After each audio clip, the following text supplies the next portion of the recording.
Kiana Gentry, step away from the computer. Excuse me, are you here for a CDL appointment? Ma'am, Homeland Security, step away from the The officers moved straight toward Shawana Harris, knowing the full truth. She still had no idea it was all over. In just a few minutes, her 23-year career at the California DMV would end with the cold click of handcuffs. What y'all want with me? I'm at You're work. under arrest for conspiracy to commit bribery. Bribery? Shawana did not hold the steering wheel, did not personally send any truck onto the road. But for 11 years, from that very desk, she had quietly opened the door for at least 185 people to obtain commercial driver's licenses without ever truly passing the test. No written exam, no driving test. Not once did they have to prove they were capable of controlling an 80,000-pound machine. And the price of those keystrokes did not lie on a computer screen. It lay out on the highway, in the screech of burning brakes, and in families whose lives were changed forever, where 23 crashes were traced back to a single name: Shawana Harris. Shawana Denise Harris was born in 1970 in San Bernardino, California, into a working-class family that was not wealthy but lived by diligence and self-respect. Her mother worked in the cafeteria of an elementary school. Her father was a long-haul truck driver, a man who spent 28 years of his life on the routes connecting the Inland Empire with Phoenix. To many people, that was only a way to make a living. But to the Harris family, it was discipline, responsibility, and a promise that every time you left home, you had to come back in one piece. Shawana was the youngest of 3 children. Her 2 older brothers later followed their father into the same profession, while she grew up in the high desert region of Victorville, Apple Valley, and Hesperia, where the summers were dry and scorching, and the winters were cold enough for frost to settle on the Joshua trees. Her childhood passed in Sunday evenings watching her father quietly leave the house, and Friday afternoons sitting on the front porch, listening to every sound beyond the gate, only to wait for the exact sound of the air horn blowing twice. That was the most familiar signal of peace. Dad was home. Dad was still safe. A child who grows up with that sound understands very early that behind the wheel there is not only steering, but also the lives of countless strangers on the road.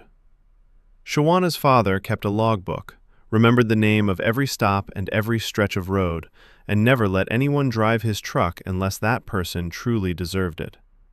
It was in that house, among money earned through sweat and caution, that Shawana learned the value of steady work, of a life without showiness, of trust that had to be protected. And for that very reason, the tragedy of the years that followed became all the more painful. Because the woman who would one day sit behind the DMV counter had once grown up in a home that understood better than anyone that a single mistake on the road could take away an entire human life. From a very young age, Shawana understood the exhaustion of people who had to live on a regular paycheck. After completing an administrative program, she moved through many small office jobs, from a dental clinic to a property management company to temporary assignments sent all across the valley. Every place had a desk, a stack of files, and a wage just enough to survive. No job truly gave her a sense of security about tomorrow. No decent insurance, no clear future. Only the feeling that she had to cling to something more stable so that life would not go on drifting in uncertainty. In March 1999, Shawana applied to the California Department of Motor Vehicles. By July, she had been hired at the Victorville office. The starting pay was not high, but it was a government paycheck, with benefits, a pension, and paid leave. To many people, it was just a desk job, but to a woman raised in a working-class family, it was a doorway to dignity, to stability, to the feeling that at last she had found a place where she could put down roots. In the early years, Shawana handled ordinary driver's license applications, renewals, address changes, tasks so repetitive they could easily wear a person down. But she did them well. Her supervisors described her as careful, accurate, always exceeding quotas. In 2002, she was promoted to a higher position. In 2006, she moved up another step. Her personnel record was spotless, with no discipline, no scandal, not a single question mark.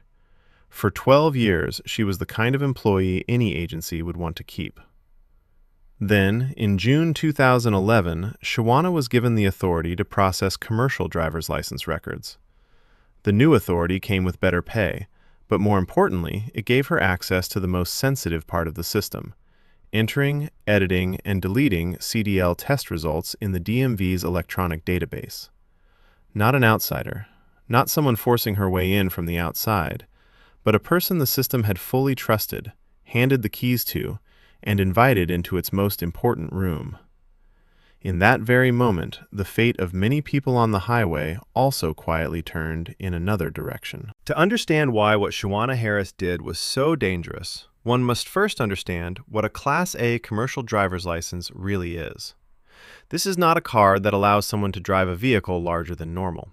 It is a license to operate the biggest vehicles on American highways: tractor-trailers, 18-wheelers, tanker trucks, construction equipment haulers, machines of iron and steel that, when fully loaded, can weigh up to 80,000 pounds. A vehicle like that, moving at high speed, no longer resembles just a means of transportation. It becomes a massive force of inertia. If the person behind the wheel lacks skill, every mistake can turn into disaster. To obtain that license, a person cannot simply fill out a few forms and wait to be approved. The applicant must pass a knowledge test with dozens of questions about traffic law, weight loads, signals, safety, and responsibility. They must complete a pre-trip inspection where every tire, every brake system, every mechanical connection has to be identified correctly. Then comes the basic control portion: backing up, judging turn angles, maintaining distance, controlling the vehicle's body in tight spaces. And finally comes the road test, where the examiner watches every lane change, every slowdown, every reaction to real-life situations. The reason that process is so strict is that the consequence of incompetence in this profession does not end with a minor fender bender.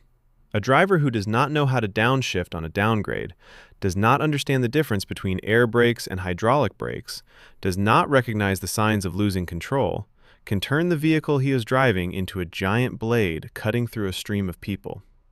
In a passenger car, sometimes if you make a small mistake, there is still a chance to recover.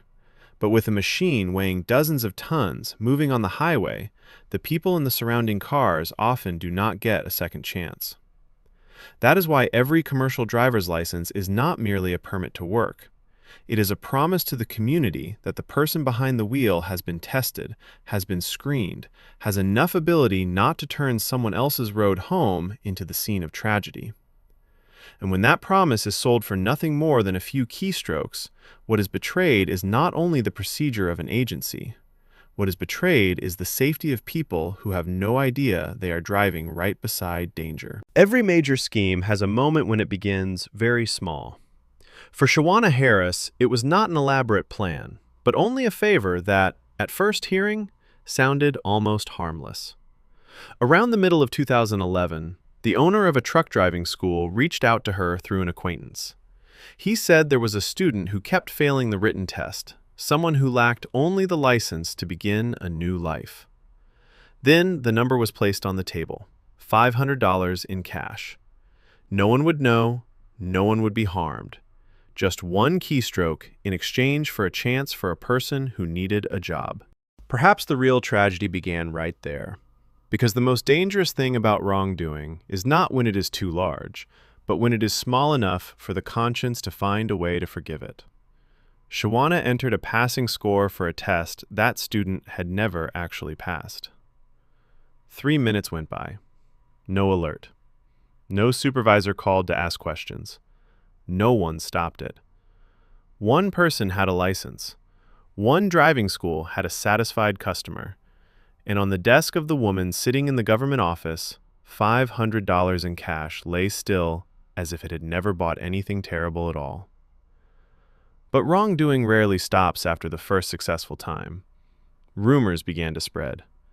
There was someone at the DMV who could take care of paperwork. There was someone who could turn difficult tests into mere formalities. By 2013, the price had risen to $1,500 per person, and at times it reached $5,000 if the customer wanted a complete package, a license, additional endorsements, the shortest path to the cab of a truck without having to prove they were competent. From that point on, a cold and efficient mechanism gradually took shape. Truck driving schools found the customers. The customers were often people who urgently needed work, new immigrants, people who had failed once or twice. They were promised that if they paid more money, all their fears would disappear. The files were gathered together, ID photos, documents, envelopes of cash, then passed through middlemen. The rest belonged to Shawana Harris. She entered fake written test scores. She entered fake driving test scores.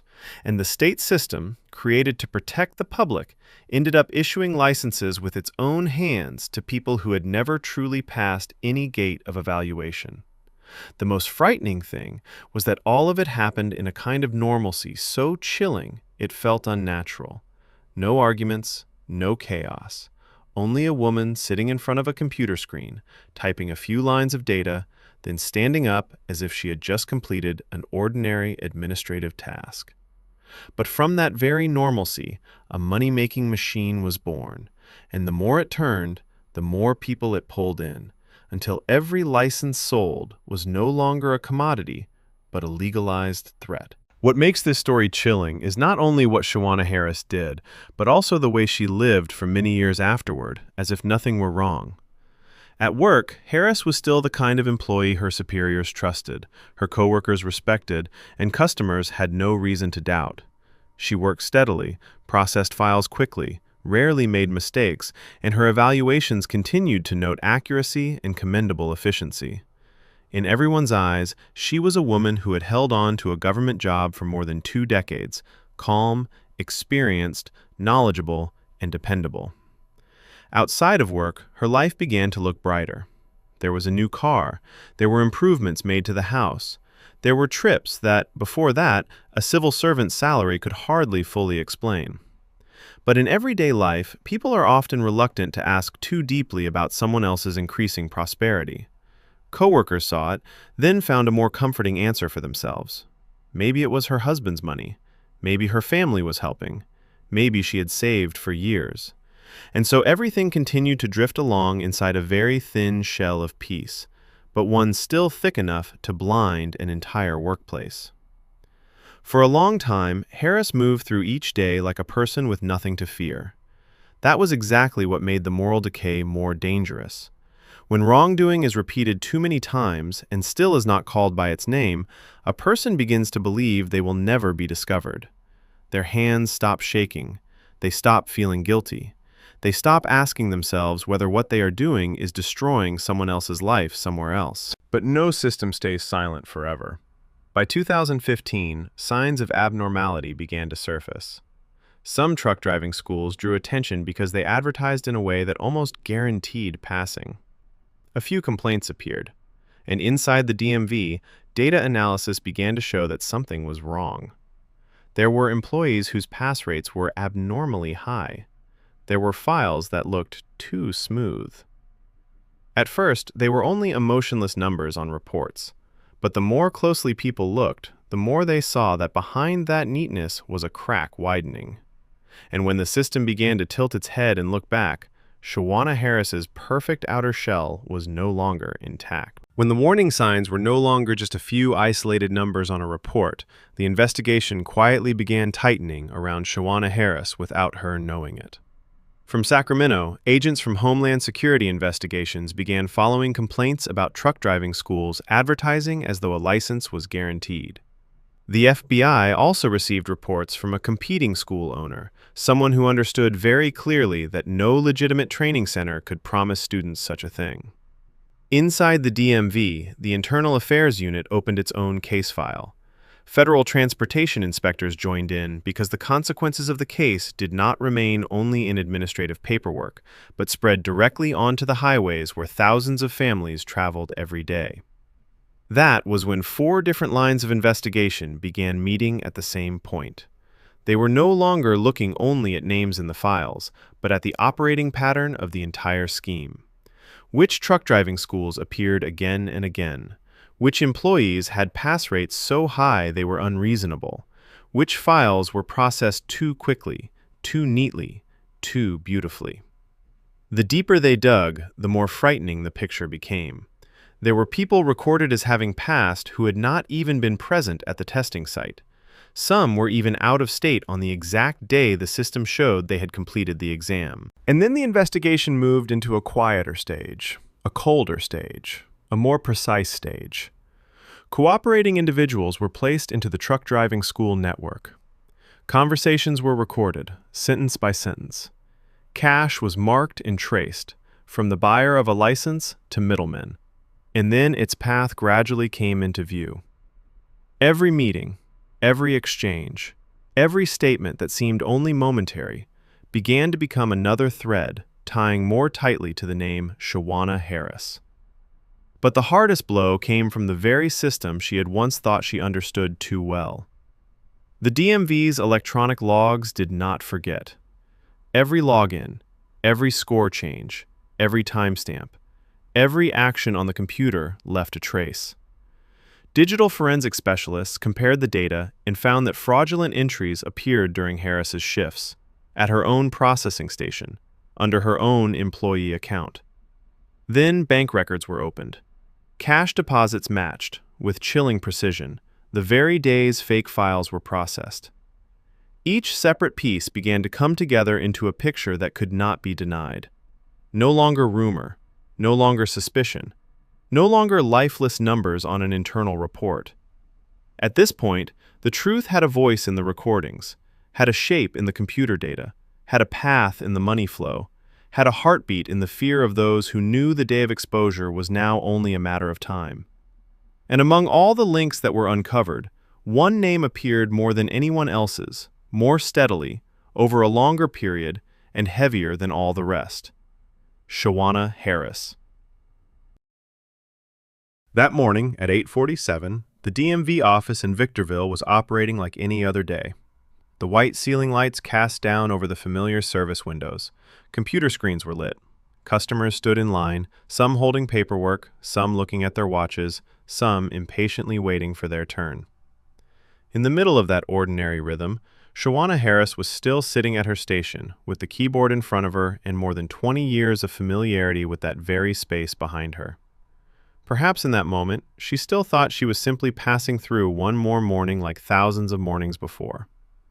Then the agents appeared. They walked straight to her counter, not hurried, not loud, but that calm was exactly what made the atmosphere sink. One of them called her by her full name, Shawana Harris. She looked up from the screen, removed her reading glasses, and set them down on the counter. It was only a small movement, but it felt like a silent period before an entire life turned in a different direction. The woman standing in front of her identified herself as an agent with Homeland Security investigations. She instructed Harris to leave her seat. Shawana did not stand up. Her body froze in the chair, her hands stopped above the keyboard, then slowly folded across her chest. Her chin lifted, her gaze hardened.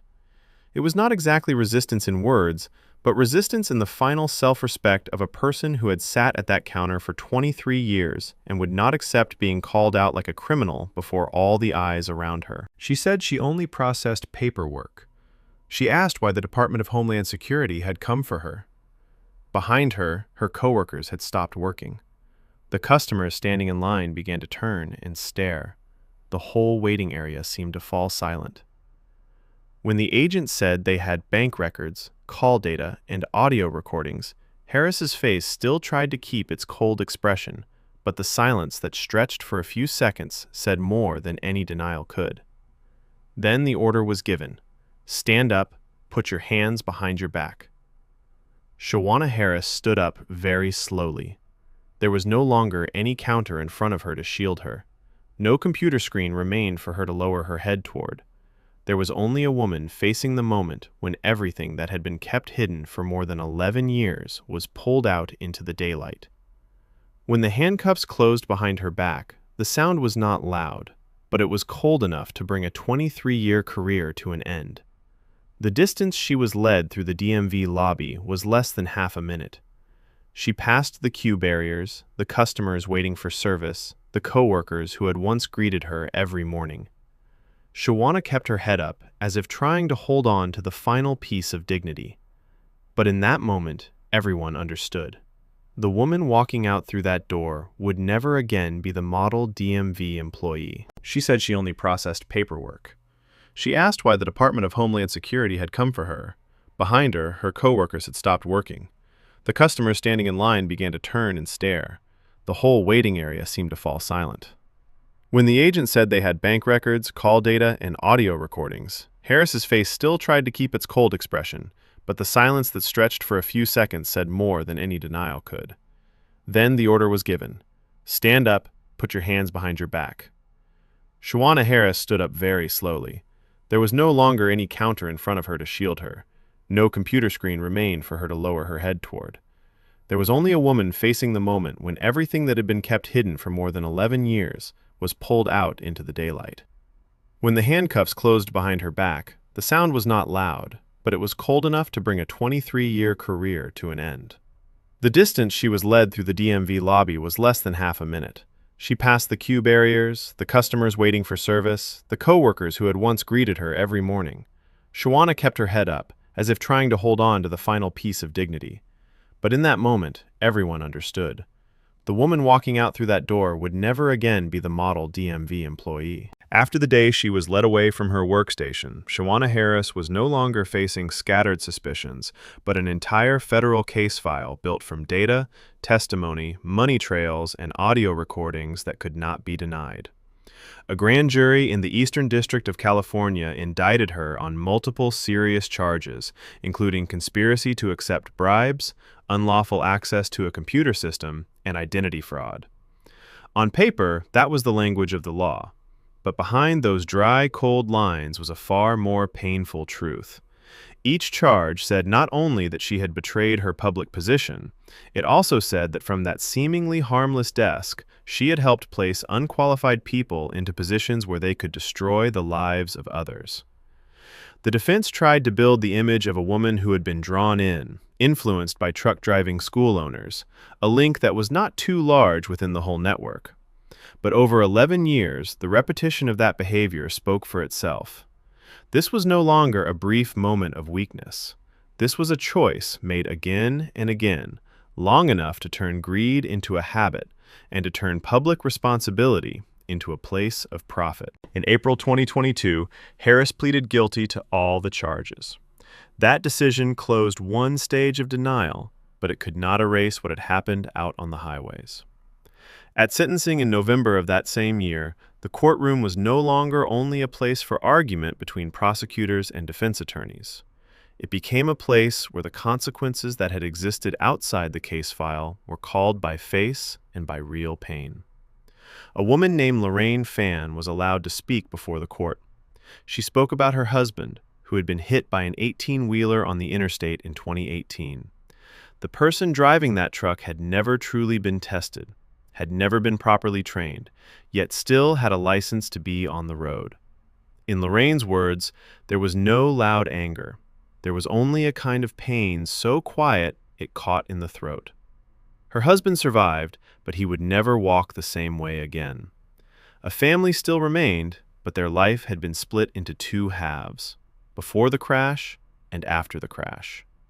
At that moment, the case was no longer a story about bribery or data fraud. It became the story of a wife forced to watch the person she loved enter the rest of his life with a body no longer whole.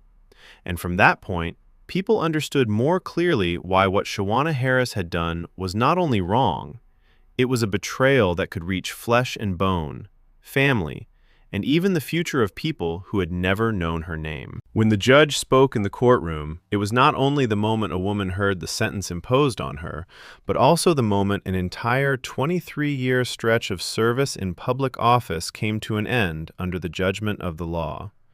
Shawana Harris was sentenced to 60 months in federal prison, 5 years for trading public trust for envelopes of cash over 11 years.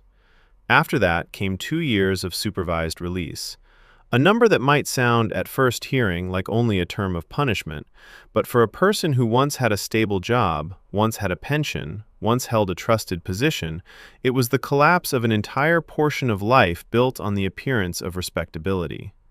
In the same scheme, truck driving school owners and other defendants also received sentences one after another, ranging from probation to more than 4 years in prison.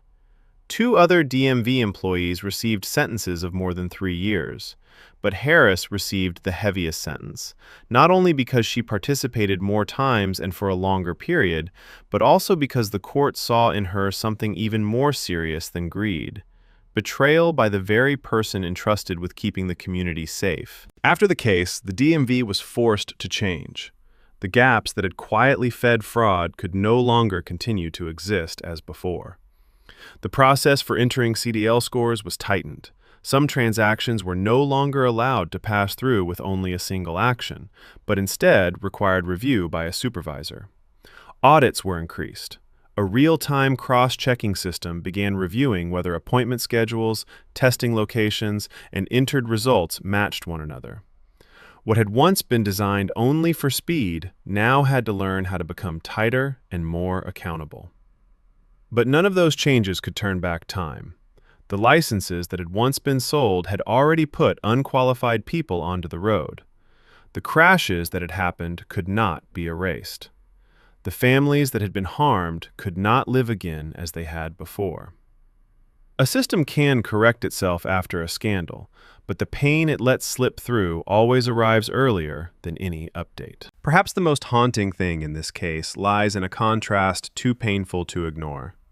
The father had spent 28 years keeping the steering wheel a symbol of discipline, responsibility, and safety. But his daughter used 11 years to bend that very standard for money. From then on, every time people saw a truck pass on the highway, they did not only see cargo being transported, they also remembered that it takes only one link betraying its responsibility for the road home of countless people to be changed forever.